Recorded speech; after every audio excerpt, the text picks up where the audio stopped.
Welcome to a new Daily Top Askreddit video. Today's topic. What's something sex education didn't prepare you for? They never taught us about discharge. They went through periods, pregnancy, gender, chromosomes, genitalia, hormones etc., sexuality. But never even mentioned discharge. I thought that there was something wrong with me for years and I was super ashamed of it. Edit. For all those commenting that my parents should have taught me about it. My mother died when I was a little kid and I was raised by a single father who did not receive sex. Ed. I had no sisters and no women around me when I grew up. So stop blaming my dead mom for this. Like they could have also dropped a quick, sometimes your hoo-ha will just randomly decide to destroy your favorite pair of underwear. Yeah, it's not that hard to explain. I mean, we were taught about the different kinds of intersex and the moral dilemma with intersex genital mutilation. It's great that they taught us this, but this affects like 1% of the population. Discharge is a thing 99% of women experience daily. I learnt about discharge from a fucking meme when I was like 15 to 16. I got my first period when I was 8 to 9. Exclamation mark. Exclamation mark. 7 years of thinking something was wrong with me. When I was 15, I went to the grocery store with my folks. I'd stay in the magazine aisle while they shopped. No phones. It was the 90s. I picked up a teen magazine. Something like Girl's Life. It was a good publication because it shared lots of personal stories. In the back was a Q&A section where girls could send questions, and one day the copy I picked up had the question, "Sometimes there's white milky stuff in my underwear. Is something wrong with me?" And the author went into great detail about what it was and that it was perfectly normal. I'm so grateful I read that. Because it immediately put my mind at ease that there wasn't something wrong with me. It should be taught in sex ed. Exclamation mark. I was so ashamed of my body until I read that magazine.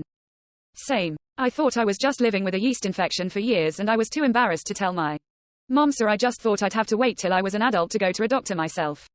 The internet taught me it was just discharge, thumbs up, light skin tone. Sometimes, no matter how healthy you are, things can go wrong during a pregnancy. You might have to make difficult decisions when that happens. No one can prepare you for that kind of loss. I don't think our society really understands that pregnancy is still dangerous. Also, how common early miscarriages are. Everyone hides it like it's some kind of, my body causes this and I should be ashamed. So the cycle continues of young women feeling like they did something wrong because this didn't happen to anyone else. Meanwhile, likely more than half their friends had early miscarriages too. Sometimes the body just knows early on that something isn't right and terminates it. Sometimes the body is just like meh, never mind, for no good reason.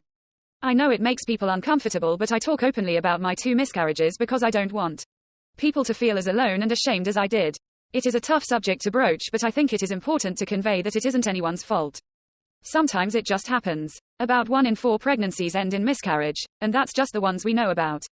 Most miscarriages happen early, and women often don't know they're pregnant for some time. There are recent studies that suggest miscarriage is the predominant outcome of fertilization.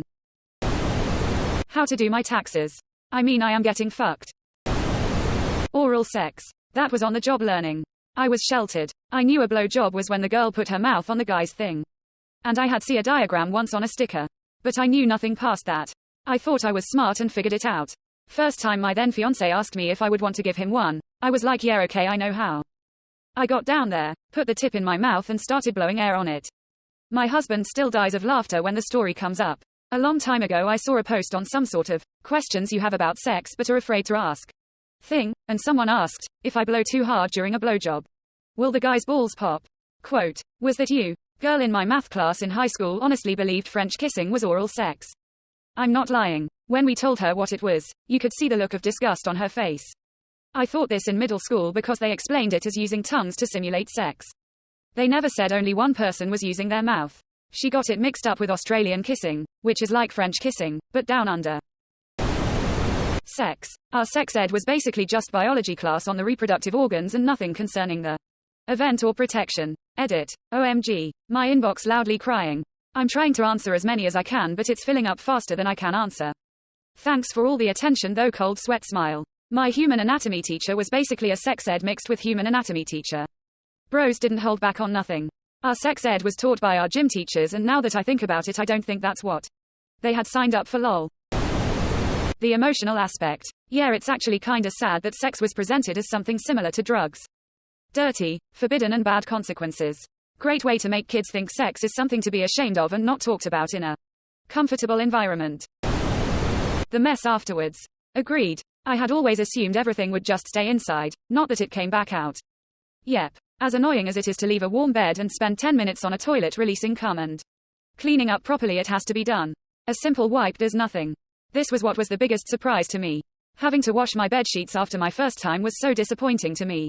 Especially cause the sex itself had been mediocre at best. As most first sexual experiences tend to be. It seems. It almost turned me off from having sex entirely for a while. College freshman me was such a dense motherfucker. Sex blanket. Buy one of those cheap-ass fleece blankets that Walmart has for $5 in the winter. Keep it rolled up next to the bed. The fleece is mildly water repellent. So unless you're rolling around in the puddle, it will keep your sheets clean. I hate putting sheets on the bed and will do everything in my power to keep them from getting dirty. Between regular hygiene washings,